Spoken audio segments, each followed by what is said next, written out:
God with a capital G, a short play about our short existence by Stephen Gordon. A room with a lone mic at the front of the stage. God enters. He stumbles up to the mic, the room is still dark. Let there be light. The spotlight shines on him. Ah, too bright. Tone it down. Tone it down. The spotlight's brightness diminishes, and God wavers back and forth drunk. Thank you. Thank you. All right. I have an announcement. He takes a swig of his drink. Wait, you guys know who I am, right? No? Well, guess none of you are getting to see my pearly gates. Oof, it sounded so wrong. Get it, though. How could you know it was me? Not like there were pictures in the good book, so here goes. I am God. He poses very dramatically, then continues. And that's with a capital G, mind you. Don't want anyone thinking you can take it in vain tonight. I'm watching you. Always watching you. God gets very close with the audience and makes direct eye contact with them. He then laughs and takes another drink. Anyways, welcome to the end. Yep, you heard me. Harold Camping got nothing on me. It's been 6,000 years too long, and so I decided this morning, this is it. I'm done. I'm calling it. He loses his train of thought, takes another swig, and indulges. This is the end. My experiment failed. Total failure. Absolute total failure. Catastrophe. So, woke up this morning, fixed myself a drunk, and was like, it's a really good day to end the universe. The end is nigh! God loses his balance and falls to the ground. So, you may be wondering, why today? Well, where to start? Where to start? Firstly, social media is about to destroy the fabric of society. Eighthly, that climate change thing is about to get way out of control. 105thly, Cardi B's next single starts a civil war. And 907thly, you don't even want to get me started on who gets elected in 2024. Yeah, you thought 2020 was bad? You have no idea what's coming down the pipe. God tries to take another drink, but the flask is empty, so he tosses it to the side. Where the hell is Jesus when you need him? You know what I'm saying? What? Dude, something wrong? It was a good joke. Oh my God. Lowercase g. Okay, seriously, get over yourselves. Look, I get it. You're thinking, why not throw a few more miracles our way? So all those bad things don't happen. Well, guess what? I did do that. I did that for like 6,000 years. Like, did you guys not see what I did in the Old Testament? 10 Commandments, plagues, floods, and you guys still screwed everything up. Miracle after miracle, restart after restart. I literally micromanaged the shit out of this thing for 6,000 years, and you all blew everything up again and again. God gets to his feet, but still stumbles around. You guys are so stubborn. I literally tried to do everything to fix my creation, but nothing worked. Oh, colossal shit show this was. Oh well, tried to make it work, but it didn't, so let's get this show on the road. Yo, Gabriel, blow that trumpet. The end is here. Gabriel? You there? Oh, shit. I forgot. We had a falling out. And liquor makes me forget everything. Oh, this is complicated now. Can't do the end without Gabriel and his trumpet, and since Gabriel or Michael won't take my calls, how to do this?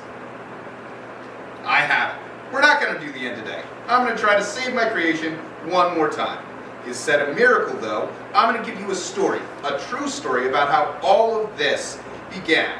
I think it'll help clarify some questions so you stop doing dumb stuff based off your dumb interpretations of the good book. Yeah, I've seen the YouTube debates, and let me clear the air. You're all wrong. All of you are. Who knew only revealing myself for 33 years in the first century and writing an imperfect book only distributed to about 23.5% of the population would result in such incoherent translations? Also, you ask so many questions that I'm about to open a hotline called 1-800, Why God, Why? Anyways, let me start my story to clarify everything for you. By the way, if at the end you want to applaud and turn from your wicked ways, great. My experiment will then be a success. So, without further ado, let me take you back, before time existed, back to something before the end, before the beginning. The lights change. God exits and Michael enters. He begins jotting down a few final notes in the Book of Life. Gabriel enters, playing the trumpet very poorly. She continues playing, unaware that she's annoying Michael. Shut up! He grabs the trumpet and throws it across the stage. Whoa, not cool. I don't know if you can see, but I'm working here. The Book of Life has to be perfect for God's final review today. My trumpet was supposed to be perfect for the final review too, but looks like that's not gonna happen. Gabriel, your only job is to blow that stupid trumpet at the end. So I'm sure you can accomplish that before the end happens. I, on the other hand, literally have to create humanity's entire existence. And if I may add, God has scheduled the beginning for tomorrow.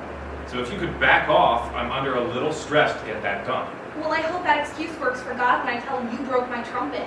Because he's still a bit peeved about losing a third of his workforce to the flaming pit, and I wouldn't be surprised if in this instance, he won't have to throw you down there too. Ha! I think God knows who's more expendable out of the two of us. God pokes his head in from the side. Yo, psst, Gabriel, do the thing. Michael broke my trumpet. Michael, come on, man. Why you always gotta kill the party? I feel like he shouldn't get an invite to Raphael's party after beginning tomorrow, or even maybe get thrown down in the flaming pit. Might be right about that. What? No! You're gonna be there, Gabriel, right? The flaming pit? No, the after party, after the beginning. Oh, definitely, God. Faster than Eve finding the fruit section at the supermarket. Ah, you dog. I'm glad I created you. Guess what? I got a new trumpet right here, so let's practice. Let's do it. God throws the trumpet to her from the side, but it comes crashing to the ground right in front of Gabriel. Gabriel steps to the center to begin the grand entrance. She blows the trumpet and plays it poorly. God pokes his head out again. Maybe you were right. We should wait on the whole trumpet thing. Let's just do the introduction. Yeah, that's really not up to par. God, you might want to consider easier instruments for Gabriel. Maybe cymbals, or a triangle. Michael, you're literally in the hot seat right now. Don't make it any hotter if you know what I mean. He means throwing you in the flaming pit. I know what he means. Gabriel, go ahead and do the introductions. God goes off the side again. Gabriel angrily stares at Michael. And here he is, the host of hosts, the almighty, the eternal God, ladies and gentlemen. God steps out from the side and does a slow walk up to the center. God then gets giddy, jumping up and down with excitement. Oh man, this is gonna be so good. People are just gonna be living their lives like mowing the grass, getting groceries, or doing the naughty, and then BAM! Here I come. What an entrance. And your trumpet is gonna seal the deal. They won't see it coming. No, they won't. Alright, so just keep working on the trumpet part, and then we'll have that down. So, Michael, I guess that leads us to you. What do you got? Of course, God, I give you the Book of Life, a book containing the entirety of humanity's existence. We're talking Moses and Pharaoh, Noah and his ark, Jericho's crumbling walls, it's all in here. It's everything, and I did my final touches today. All that's left is knowing what you have planned for after the end. God grabs the Book of Life and starts flipping through it. Ah, very nice touch on the 10 fingers. Yeah, way better than Gabriel's stupid idea of tentacles. Hey, Shut up, both of you. You're starting to give me some Cain and Abel vibes. What is genitalia? I thought we were doing with the Middle Easterns, and then did the Italian thing later. That's genitalia. They're reproductive organs. Ew. Gross. Wait a second. Humans look very similar to, what do you call them? Apes, was it?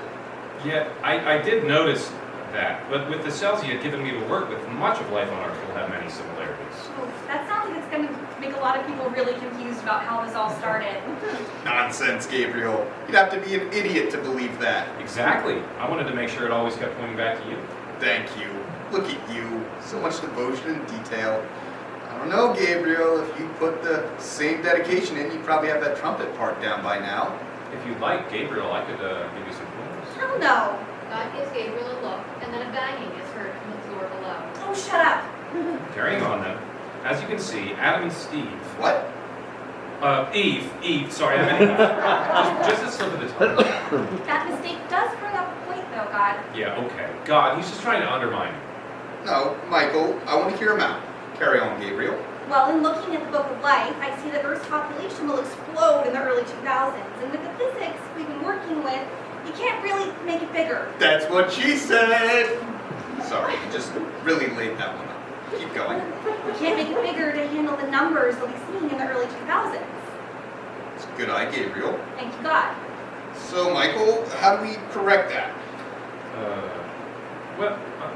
We could, All great ideas, Michael, but if we really want to make this work, we could just have some of the women like women and some of the men like men. Brilliant!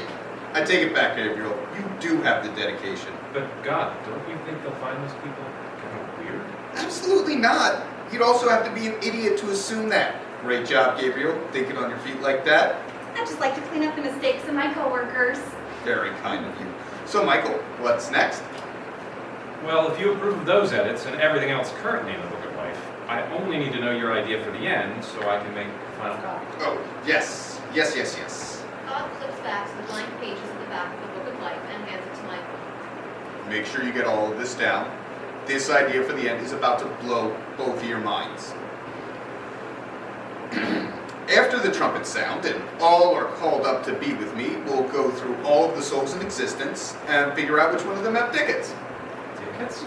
For the concert, you see, during each one of their lives, they become God freaks, they'll get a ticket, and once they get to heaven, we'll punch that ticket, and they'll be invited to the concert that lasts for eternity.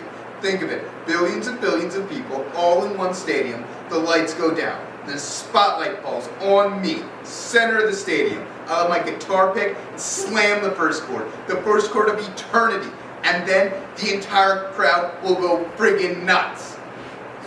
So your idea after everything you've put these people through is a concert? An eternal concert, it'll be fantastic. They'll never leave their seats and worship me for eternity. God, that idea is...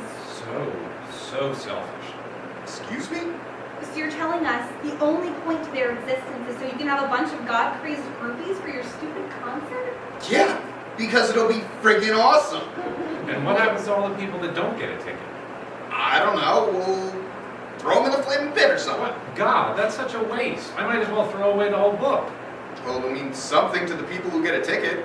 And besides, they'll have a choice if they want a ticket or not. Yeah, an eternal concert or a flaming pit, that's not a choice. Are you both serious right now? How can this be the only thing you've agreed on the entire night? We just thought that we did all of this for a reason better than an eternal concert. Well, I didn't. And I'm God, by the way, so whatever I say goes. Give me the book. No, you have to come up with a better ending. What I say goes. Give it to me. Gabriel, catch! Michael tries to throw the book, but God jumps up very high and hovers to catch the book. Gabriel and Michael go to the shop. Yeah. You should see what I can do with water. God opens the book to the blank pages. Finish it. No, you need a new ending before I do. And I won't play my trumpet until you change the ending either. You guys are such a pain in my ass. It doesn't matter. Eternity can be a long time, so come around in the end after a while. God begins to walk to the center and flips to the very beginning of the book. God, you're not giving them a choice. They'll resent you for everything. And all they'll ever offer you is a broken hallelujah for your concert. Forced to praise you because there isn't another way out. Doesn't matter to me. Praise is praise no matter what. I'll see you at the end. God steps to the front of the stage. In the beginning. The world spins and returns to the room with the lone light. God stands there alone, still inebriated. Excuse me. God runs off to the side and throws up. Never mix beer and whiskey and wine and vodka and... Actually, just don't drink. They never did forgive me for beginning this. Told me a lot of terrible things before they left that room. I didn't try to think about it too much, and I even tried to forget by getting absolutely obliterated at Raphael's party. I didn't forget, though. And I can't because you are all a constant reminder of my failed experiment. And to even conclude the experiment and to start to forget, I need Gabriel to blow his trumpet and Michael to finish the Book of Life, but they won't. They've been ignoring my calls for many, many years. Your words haunt me every day, because They make me question myself every day. Oh, it makes me so angry. I shouldn't be questioning God. I should know everything. Was it selfish, though? It shouldn't be, right? Without me, you wouldn't be able to exist. Which is better, to exist or not to exist?